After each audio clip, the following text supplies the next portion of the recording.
Fala meu povo e minha pova, bem-vindos a mais uma aula de Biologia com o professor Bruno Oliveira. Desde já agradeço sua presença e se você não é inscrito no canal, se inscreva para acompanhar todos os vídeos. O tema da nossa aula de hoje é sobre membrana plasmática, quase que não sai, membrana plasmática. Já queria começar essa aula com uma situação para você entender. Imagina só, o transplante cirúrgico, ele consiste na reposição de um órgão de uma pessoa doente.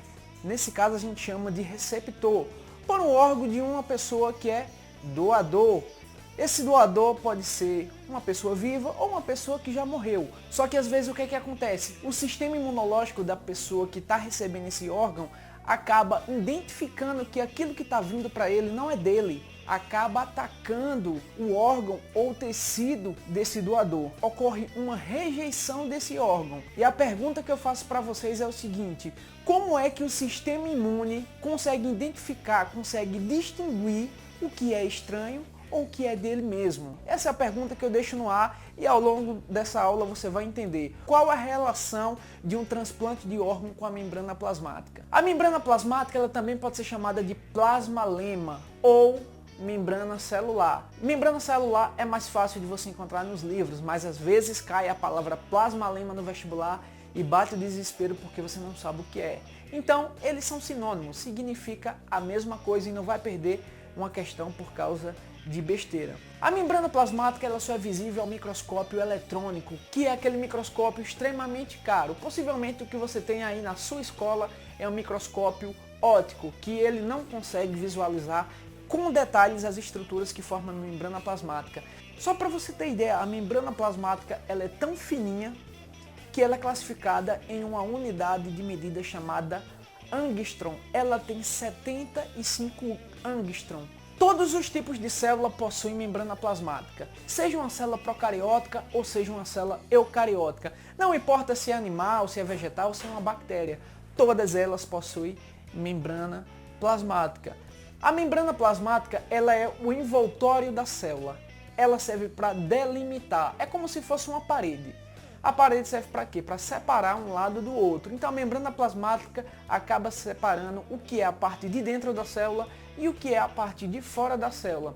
Então se ela delimita um espaço, ela acaba também tendo outra função importante que é proteção. Se ela delimita, se ela reveste, ela protege. Além disso, a membrana plasmática ela permite uma comunicação e uma interação entre as células vizinhas. E a principal função da membrana plasmática é sua permeabilidade seletiva. É o que, professor? Tenha calma que eu vou explicar. Permeabilidade seletiva é a capacidade que a membrana plasmática das células tem em selecionar o que entra e o que sai da célula. Não é qualquer tipo de substância ou partícula que entra dentro da célula. E também não é qualquer tipo de substância e partícula que sai dessa célula. Existe uma seleção. Essa seleção é chamada de permeabilidade seletiva. É importante lembrar que além da membrana plasmática, alguns tipos de célula possuem outro revestimento de proteção, que é a parede celular. Animais não possuem parede celular. Os tipos de parede celular que mais caem no Enem é o seguinte: em primeiro lugar é a celulose, que nós encontramos em células vegetais. A parede celular dos fungos é formada por quitina. A parede celular das bactérias é formada por peptídeo glicano. A parede celular de alguns tipos de protozoários é formada por sílica. Essas são as paredes celulares que mais caem no Enem e seus respectivos representantes. A membrana plasmática é formada por duas camadas de lipídios mais proteínas, que a gente chama de bicamada fosfolipídica. Você tem que entender duas unidades que fazem parte da composição dos fosfolipídios. Primeiro, essa cabecinha que você está vendo aí, que é como se fosse um dente. O que você tem que saber sobre ela é que ela é polar, ela tem afinidade com a água. E essa partezinha de baixo, que parece uma raiz do dente, essa parte lipídica, é uma parte apolar, que nós chamamos de hidrofóbica. Temos proteínas que estão inseridas nessa membrana. Essas proteínas elas podem ser chamadas de intrínsecas ou extrínsecas. Extrínsecas são as proteínas que estão na periferia, estão no lado de fora. As proteínas intrínsecas, elas também podem ser chamadas de proteínas integrais ou proteínas de transmembrana, porque ela acaba atravessando toda a membrana plasmática. Essa é a maior parte da composição da membrana plasmática. E temos outro tipo de lipídio, que é o colesterol. Para você que achava que o lipídio só servia para entupir as artérias, o lipídio também faz parte da composição da membrana plasmática. E eu já queria fazer uma observação para você, que células vegetais não possuem colesterol. Só que o interessante é o seguinte, existem unidades formadas por carboidratos que podem estar associadas a lipídios ou proteínas chamadas de glicocálix, que elas fazem o reconhecimento dessas partículas, fazem o reconhecimento de fármacos que vai entrar dentro da célula, faz o reconhecimento se aquilo é uma partícula benéfica ou maléfica para dentro da célula. Invasores que estão entrando no teu organismo, eles são identificados através do glicocálix. Então o glicocálix ele também tem uma função de proteção, tem uma função imunológica, tem uma função de reconhecimento celular. Ele acaba fazendo uma resistência à membrana plasmática que pode reter partículas de alimento. O glicocálix é como se fosse o porteiro da célula.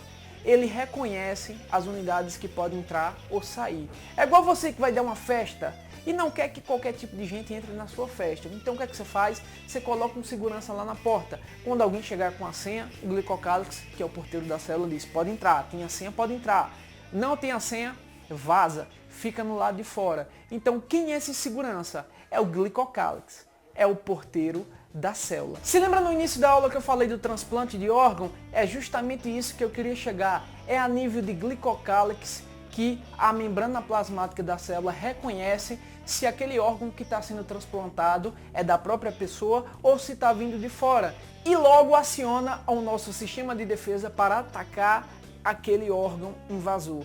Então, você tem que entender que células diferentes possuem glicocálix diferentes. A mesma coisa, pessoas diferentes possuem glicocálix diferentes. Então, a chance de um órgão ser rejeitado é menor quando existe uma proximidade de grau de parentesco.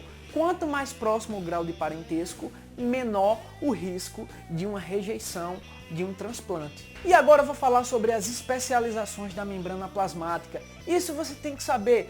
A primeira especialização da membrana que eu queria falar são as microvilosidades. As microvilosidades são evaginações da membrana plasmática, semelhante a dedos de luvas. Olha só, imagina só os dedinhos de luva. Nós encontramos as microvilosidades em células que formam órgãos que têm a função de absorção, como por exemplo as células que formam o nosso intestino ou as células que formam os nossos rins. A função das microvilosidades é aumentar a superfície de contato, aumentar a superfície de absorção. Outra especialização da membrana plasmática é a sua interdigitações. O que são interdigitações? Nada mais é do que evaginações e ivaginações da membrana plasmática, onde praticamente elas se encaixam. Dê uma olhada nessa imagem. Aqui nós temos as interdigitações. Então aqui tem uma célula A e aqui tem uma célula B. Então essas células elas são vizinhas, elas praticamente se tocam e permite uma aderência. Temos também os desmossomos, que nada mais é do que junção celular de uma membrana de uma célula com a membrana da outra célula. Ela permite uma maior aderência entre células vizinhas. As interdigitações e os desmossomos, elas são responsáveis por fazer com que as células fiquem grudadinhas umas nas outras. Temos outra especialização chamada de junção oclusiva. Sua principal função é o quê? É não permitir a entrada de micro-organismos entre as células que estão vizinhas. Dê uma olhada nessa imagem. Isso aqui é a junção oclusiva, que nada mais é o quê? Uma barreira de proteção. Temos outra também chamada de junção comunicante, que você pode encontrar em alguns livros como GAPE, G-A-P. Eu acho que é assim que se pronuncia, GAPE. Sua principal função é o quê? Elas são canais que permitem a entrada, o compartilhamento de substâncias entre uma célula e outra. O principal compartilhamento é água e aminoácidos. E uma coisa muito importante que você tem que se ligar é que nos vegetais, quem faz essa função é uma estrutura chamada plasmodermos. Os plasmodesmos, ela tem a mesma função da junção comunicante da célula animal. Então não esquece, célula animal, junção comunicante ou GAPE. Célula vegetal, essa comunicação entre células vizinhas são realizadas pelos plasmodesmos. Temos também os cílios e flagelos, que são especializações da membrana. Essa você já sabe. Os cílios eles estão em maiores quantidades na célula. O flagelo em menor quantidade. Os cílios servem para locomoção. Em algumas células que formam o nosso sistema respiratório, elas têm a função de proteção. E você já está careca de saber que um dos flagelos mais conhecidos é o do espermatozoide, é do vulgo perigoso, o zoidinho. Os cílios eles se movimentam basicamente dessa forma e os flagelos dessa forma aqui. E a última especialização da membrana plasmática é o M-desmossomos. Como é que é? M-desmossomos. Ele é muito parecido com os desmossomos. Ele conecta a base das células epiteliais à lâmina basal, diferentemente do que ocorre com os desmossomos. E nessa imagem aqui você tem um resumo de todas as especializações da membrana plasmática. Aqui é a zona de oclusão, zona de adesão, desmossomos, junção comunicante e M-desmossomos. Agora ficou fácil, não tem mais erro. Tira uma foto mental dessa imagem e leva para o teu vestibular, porque você vai precisar dele. Se essa videoaula te ajudou de alguma forma, compartilhe esse vídeo, dá um like, se inscreva no canal para ficar acompanhando os outros vídeos que eu vou postar para vocês. Tá ok? No mais, um grande abraço. Valeu!